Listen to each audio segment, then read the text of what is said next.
როგორ დავძლიოთ ბრაზი.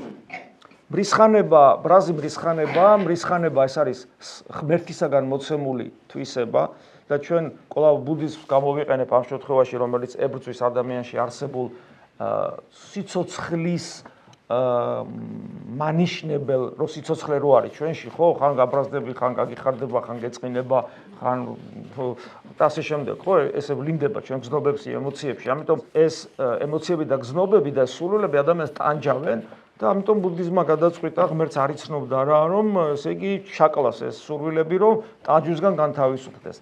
და ქრისტიანობა არ კლავს ამ სურვილებს, არც ბრაზი და მრისხანება საჭიროა, ოღონდ როცა მიმართულია ცოდვის წინააღმდეგ, ეშმაკის წინააღმდეგ თქვა.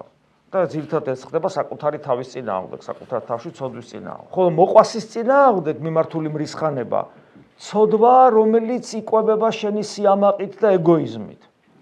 ამიტომ თუ გინდა რომ დაამარცხო მრისხანება და ბრაზი მოყვასის წინააღმდეგ, შენში უნდა გაჩნდეს სათნოება სიმდაბლისა, მოთმინებისა, დიცულოვნებისა, ანუ ეგოიზმი უნდა მარცხდებოდეს შენში და ქრისტეს მიერი სიმშვიდისა და ეს ყველაფერი სიმდაბლე, სიმშვიდე, პიროვნულობა, ნამდვილი ჭეშმარიტი სიცოცხლე არის ქრისტე ჩვენში. ამიტომ თუ გინდათ რომ მრისხანება დაამარცხოთ მიმართული მოყვასის წინააღმდეგ, თქვენ უნდა გული გაუხსნათ ქრისტეს და ქრისტე რო დამკვიდრდება თქვენს გულში, მაშინ ყველა ეს პრობლემა მოგვარდება. ხოლო ქრისტე როგორ დამკვიდრდეს თქვენ გულში, უნდა იყოს ცოცხალი ნაწილი ქრისტეს წმინდა ეკლესიისა. და მოძღვართან ურთიერთობით, თქვენს ეპისკოპოსთან ურთიერთობით, წმინდა მამების კითხვით, სახარების და სამოციქულოს კითხვით ისწავლოთ ყოველდღიურად რა ნაბიჯები გადადგათ იმისათვის, რომ თქვენი გული გაიხსნას ქრისტესთვის, რომ თქვენში დამკვიდრდეს და რომ თქვენ ღვთისტაძარი გახდეთ. ფსიქოსომატური რო შეეწინააღმდეგო ამას როგორც წესი ადამიანი მრისხანებას ვერ ერევა. რატო? იმიტომ რომ ადამიანი საკუთარ ეგოიზმს ვერ ერევა. ეს ეგოიზმი არის ხუფი, ეგოიზმის ხუფში ვზივარ ჩვენ. იქიდან ვერ გამოყვა. იქ ქრისტემ უნდა გამოგიყვანოს, გესმით?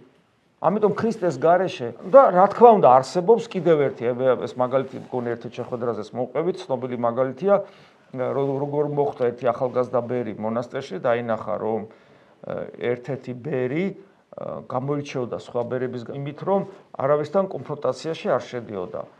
არავის შენიშვნაზე, არავის ცუდ ხუმრობაზე ან რაღაცა, ურთიერთობაში არავისთან არ ამჟღავნებდა რაღაცა სიფიცხეს, პასუხს არ გასცემდა ცუდად და ყველგან იყო გარეგნულად 7 და იფიქრა, რომ აი წმინდანი ვნახეო და მივიდა დაელაპარაკა, რომ აი გიყურებთო თქვენო და ჭეშმარიტად ღვთისის ხართო ერთგული და რაღაცა და მე მინდა დაგემოწაფოთო და როგორ ახერხებთო ამას, რომ ესეთ სიმშვიდეს ინარჩუნებთ ყოველთვის და ყველგან. აბა მაგ ზაღლებს ხო არ ავყვებიო, იმან უთხრა. ანუ არსებობს ნიჰილისტური სიმშვიდე და ეგეთ სიმშვიდისგან ღმერთმა დაგვიფაროს, რომელიც უსიყვარულობაზეა დაფუძნებული.